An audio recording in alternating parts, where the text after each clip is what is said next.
We are 3 days out from the Dubai Pro. You already have Olympia qualification under your belt. Why was it important for you to come here and compete at the show? The money.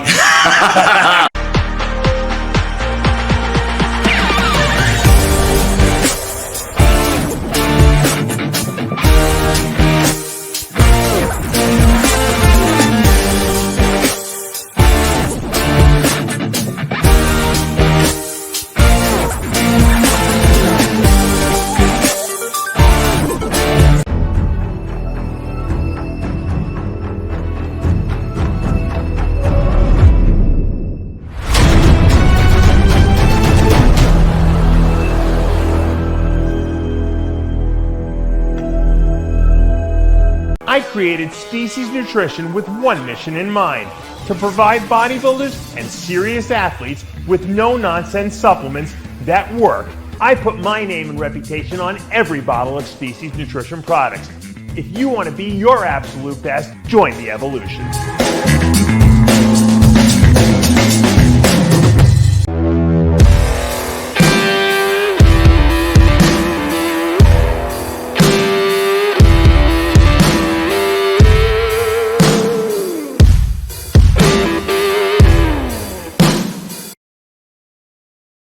We are here in Dubai. I am joined by the one, the only, Nathan D. Asha. Thank you, buddy. Buddy, long time no see. Long time, brother. We have a lot of important things to discuss. The first thing, what's going on with Liverpool?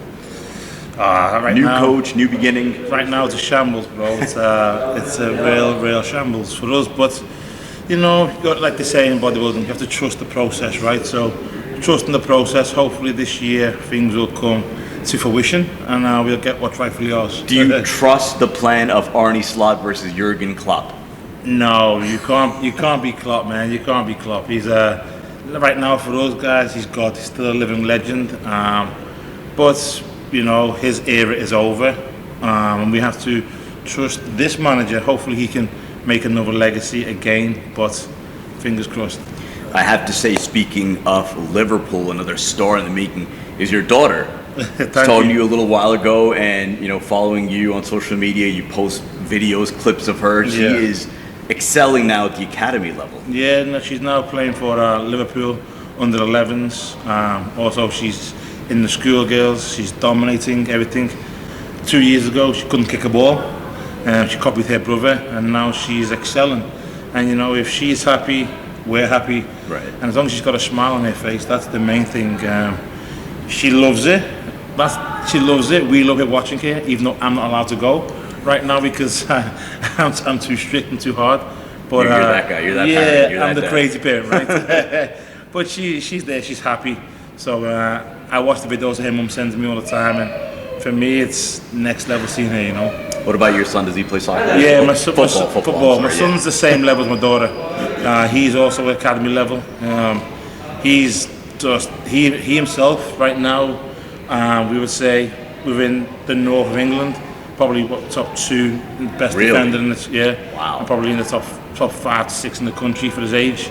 Yeah, so they're both excelling. You know, I always teach them to be an athlete, but obviously education and an athlete, because if they have discipline, they can do anything in life. Just like bodybuilding, this takes a lot of discipline. So if you can be disciplined for something, then I believe you can do anything. Well, we are here in Dubai. We are 3 days out from the Dubai Pro. You already have Olympia qualification under your belt. Why was it important for you to come here and compete at the show? The money. This man's keeping it real. Yeah, obviously, you know, the plan was to do the show originally. Others was just if I get in shape, I'll do them. But for me, you know, Badr's been a massive part of my uprise. You know, I went there when I just turned pro. You guys know all the crap I had with the UK BFF and stuff. Right. So Badr was a massive part for me, you know, and I believe this is his first men's open.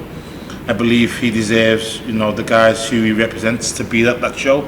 And, you know, hopefully we can bring it home for him. You know, he's done everything in his powers. You know, they don't call him the godfather of bodybuilding in the Middle East for nothing. You know, and I believe this show is going to be probably top 2 best shows in the world in the next 2 years. You know, so for me, I want to go down history to be the first person to win it, and everyone remembers the first, right?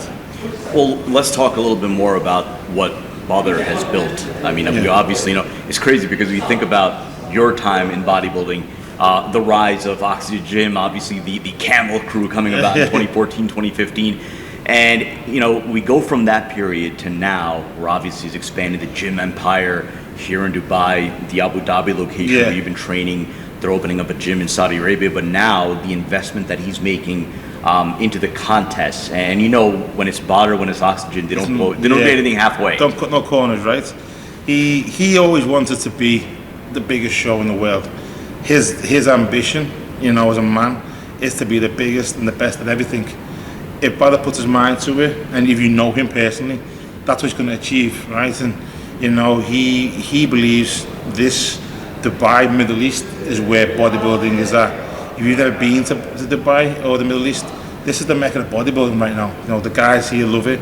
When we come over, we're treated like royalty. Yeah. If you go to any place in the world, we are just men who go to the gym. Large human beings. Yeah, over here, mate, we are different. We're respected. And we're looked up. We're basically looked up to. And we're inspiration to people. So, for me, that's a massive thing. And Badr's put his name down as the man to be. And I hope people, look at him and see what he's building and build that around the world. And the amount of money he's put up for us guys. We go to shows and we win 10,000, 20,000, and that's massive money. But when you come into shows and you win $100,000, it's life changing. And these shows are life changing for everyone. So if one promoter can do it, then I think more and more are going to do it. And it's going to be a battle of the promoters soon to see who's just the best show. One thing that I did want to ask you, and I feel as if the bodybuilding fan base, maybe they're not fully aware, or maybe there isn't really as much of an appreciation for this, the sacrifice that you have made in your career. I mean, again, we talked about all the time that you've trained over in Kuwait, the time that you spend between Kuwait, Dubai, away from family, to train as a bodybuilder, to essentially put food on the table. What has that been like for you over the past decade? For me, it's been hard, bodybuilding gave me a platform to get out of the life I was living previously. It wasn't the best life, but it gave me that stepping stone to get out. And coming out here has made me achieve my dreams. It showed my kids, if you put your mind to something, you can achieve it. I miss a lot of family time, and that's why everyone keeps asking why they keep saying I'm going to retire at 40, because my kids are going to be 11 and 12, and I want to be there for them years. When they're younger, you miss a lot of the growing up that the kids don't really notice, but then when they come to teenagers, they realise why daddy not here, and they're the times they don't want to miss. I've missed so much, from my kids' first steps to first soccer games to parents' evenings, and it's massive on the heart. I get to watch videos, right? But it's not the same. It's not the same. And I go to football sometimes, and you have new kids coming, and like, who's this? It's like it's my dad, but they haven't seen me for like 4 or 5 months. So it's heartbreaking when I haven't said to my dad, and no one knows them. But we have a nice life now. I don't say we don't, because we do. We have a nice life. We have a nice home. We have a nice income. And for me, I try to show my kids, look, no matter where we come from in life, where I come from, this is what you can achieve if you put your mind to it. So it's a sacrifice me and the family have to take. But now the kids are older, they realise, and obviously they come out to every show. Everyone knows that the kids jump on stage when I win, and they're always running around, and they're probably the loudest on the day. But to them, it's just daddy doing work, and they love coming, they love travelling. So it kind of balances itself out, but deep down it's heartbreaking. Well, certainly now that they're older, they have an appreciation for what it is that you do. But you look at the life that you built, the career that you built, 12 IFBB Pro wins. You have a win obviously this year, Olympia qualification. You have a successful gym. You have a lot going for you. What keeps that fire burning in terms of your competition career? What keeps you motivated to train hard, diet, all the sacrifice that it takes to get stage ready? I just love bodybuilding. I just love it. Everything that brings to it. Meeting you guys, meeting new people, traveling the world. And to me, I'm not the best person to be on stage. A lot of people know that. Sometimes I'm a little bit awkward, but for me, bodybuilding is going to the gym with my friends, tearing it up, lifting weights, putting it down. That's me, bodybuilding, just the the nitty gritty, whether it's a backstreet gym, whether it's an oxygen gym. I just lifting weights, and you know, people think I had 2 years ago. Obviously, I've done both biceps, and people think I was down and out. And when people put me down and out, I tend to rise like a phoenix type thing, and that just put more fire in me. And I just wanted to keep going and going and going. And the kids are saying, "Don't give up." So when your kids are saying, "Don't give up," I can't show them that quitting is an option. So I kept on going and going. And my daughter said to me she wants to go to this place and that place. And without doing bodybuilding, it wouldn't be possible. When you look at the development of your physique, it's been different chapters. Yeah. I feel like, right when you broke out, there was that I believe 2016 New York Pro. Yeah. Dave Palumbo, you know, at that time said you're the future of bodybuilding, given your physique, and you've seen how it's changed over the course of time. Right now, what do you feel as if you best bring to the stage in terms of your best knockout shots, your best attributes on stage? I believe my fullness, it can't be, it's hard to match right now, and the muscle density I have, because obviously I'm a bit older. You see a lot of the guys, they are big, but they don't have that mature muscle. The grain, yeah. The grain, and you can see it on stage, you know. Even when guys beat me in width, the density that I bring is different. You can see it's old, you can see it's worn down. And for me, that's it, you know, when, you know, obviously from the word go, my front lat's been the best in the game. So front lat bed is the best right now. My side chest has come up. And obviously my weakest part was my back. My back double now, I believe, now it's a lot older, mature, is a knockout pose. They say shows one from the back, and I've won 12, so we're doing something right. You look at this show, right? I mean, you see at the top yourself, Olympia qualified, William Bonac, who arguably right now on the IFBB active pro circuit is the most decorated bodybuilder out there.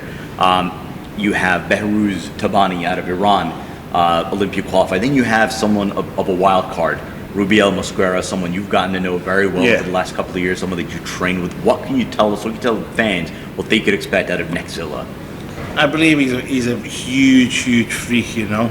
If he brings what he potentially can bring, you know, it'll be game over for everyone. Really? So, yeah, you know, he gives it a good go. I think we pushed himself a bit more, and you know, he changed a few things how he trains, and he wants a bit more. I think it'll be a knockout for everyone in the pro league. You know, right now his muscle is still fresh, still young, not matured.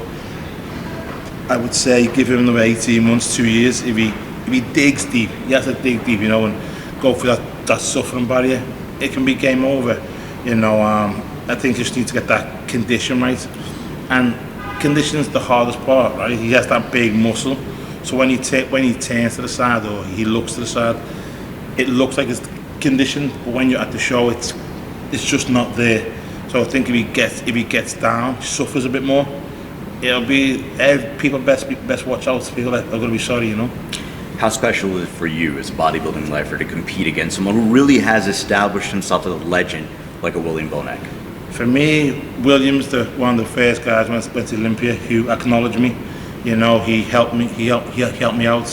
He was there from the word go. Always giving me like fatherly advice, and was talking to me and explaining me how the game goes and what to do and stuff. And even to this day, you know, he gives me advice. And to share the stage with him 2 weeks ago, you know, and win him, you know, for me it was massive.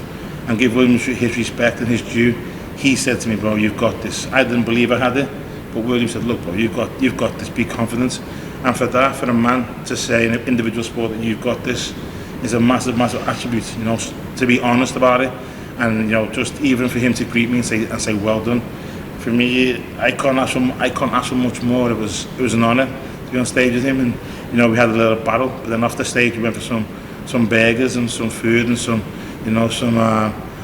limoncello, and it was good. We have the same coach, everyone knows, and it's just good, you know. And he's always been there for me, so I can't say nothing towards him. Well, what's cool about this story is that both of you have been on a fairly similar timeline. I think he may have competed maybe a year or two longer than you, but you see, you know, his story, right? Obviously, year 11, year 12 now, took a year off, came back, and still, you know, in all-time form. Does that further light a fire under you when you see someone like that just keep going at that stage of his career? Yeah, it lights a fire in me, and it makes me think, should I go on for longer than what I want to go on for? But I have to balance it up, Yeah. And I've been at this bodybuilding since I was 18 years old. I'm now 38. So it's crazy, right? Yeah, it's my life, right? This is basically all I know. It's the gym, eat, and people ask you like, what's it taking? I guess to shut down. It took me 20 years. It's not like I can just jump on a bus and go around the corner. It took me a long time. But for Williams to keep going and going, to give the young bloods, the new bloods, a run for the money is a massive thing. And I think if I can do that this weekend and William can, then obviously the old guys are winning. You look, obviously there's going to be this show and then the Olympia in October. When you survey the landscape of bodybuilding, and it's crazy to think how many bodybuilders you have competed against, how many different iterations, generations you have competed against. When you look at the landscape right now, forget placing or anything, who is your favorite bodybuilder not named Nathan Asha? To compete against or to just in terms of physique, in terms of just appreciation for what they bring to the stage? Phil Heath. No, now. Oh, now? Yeah. Now? I will have to say probably Hadi or Samson. Okay. They're the two. Not disrespect to Derek. No. But for me, Hadi for his conditioning, because he's just a freak for the condition, and then Samson for his overall size and what he's done in such a short time. To me, these people I look up to, and I see these doing so well. Well, you said Phil Heath. Yeah. Phil Heath, the greatest of all time? Yeah, I'd say Ronnie then Phil. For me, Ronnie then Phil, But then, for me, the greatest of all time would be Marcus Rule, because he got me into the sports. He wasn't the best bodybuilder, but I was always a guy who loved the dirtiest gym. Right. And he was, for me, I watched my first Big and loving it when I was 18 years old, and just seeing this big guy in a vest pushing a trolley, and that's what got me into bodybuilding. You look at where you are right now in terms of your career, in terms of everything that you've accomplished. Do you have a timeline as far as when enough is enough, when you figure it's time to step away from the stage? Do you have that number in mind? Or? Yeah, 40. 40. So another couple of years. Yeah, 2 years, 40, 41. And hopefully I can have more pro wins than Dorian. Obviously Dorian's at Olympias, but my goal is just pro wins. If I can have more than him, then I'll, just wave in the sand and say goodbye. I'll always be down in the legacy books. My kids can look up to it and say, that's my dad. If I'm down doing something, then that's a massive thing, because we're in this world for such a short time, but we can be remembered for a long time if we do something positive. Finally, what's next? Do you envision what will take place after your bodybuilding career concludes? Obviously, you have the gym. Obviously, you're going to have a lot more time to watch your kids play soccer, play football. But, again, you have established yourself as a fixture in the bodybuilding community in the Liverpool area. And, that is saying a lot, right? Obviously, there are a lot of people who see your story and then they're inspired by that. They're like, why couldn't I do something big, whether it's bodybuilding or not bodybuilding? Where do you see this thing going as far as legacy and in terms of what you plan on doing to further maybe the sport of bodybuilding in the area or your own brand? What's next after your bodybuilding career? For me, people are going to laugh and think it's stupid. For me, I plan on getting back on the tools on a building site. I just like doing things with my hand. Want to progress. Want to do my own housing company. Nice. And I'd like to do something like that. Buy more houses. I'm a tradesman by birth. But I'd also like to go with, obviously, I'm an underprivileged child. I want to work in my local community rather than, no disrespect to everyone else, but I want to do community where I'm from, local stuff, and for underprivileged kids, whether that's any origin, and just show them the right way to go. That like right now we offer kids certain ages free gyms. We offer kids who are in bad circumstances free gyms, and just show kids, look, this is where I've come from. This is what you can do. I plan on going to jails, because I've been in jail myself, and preaching people, look, like no matter the worst outcome, you can always achieve something.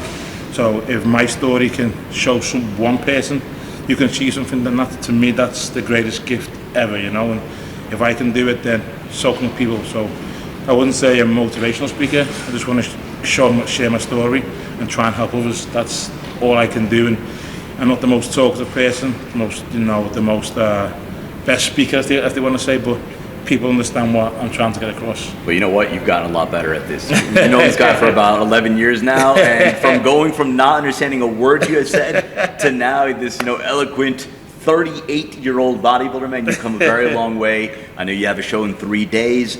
I appreciate all the time, and I wanted to make sure that we got this story across because I've always found it to be very cool, you know what I mean, as far as you being so there for your family, involved with your kids, having to make the sacrifices to be a successful bodybuilder, everything, all the ups and downs that you've been through in your personal life that's been well documented. Yeah. So I wanted to make sure that we at least got this story across before you take that stage in 3 days. Yeah, man, I hope, 3 days is going to be a good battle for me, and I hope, I can come out victorious. It's going to be a hard one. I believe in myself, but may the best man win, and it's a big one to win. So I'm just going to focus on myself, do what I can do, and bring my best game to the stage. I believe people will see a better Nathan than what they see in Portugal. A bit more conditioned again, even though it's conditioned anyway, and we're trying to go for a fuller look as well. So fingers crossed we can walk away with the victory and get that awesome gold trophy. So it's all about and that 100K. And that bread, baby. That would have hurt too. Well, Nathan, thank you so much, my friend. Appreciate the time, and good luck this weekend. Thank you, buddy. Thank you very much.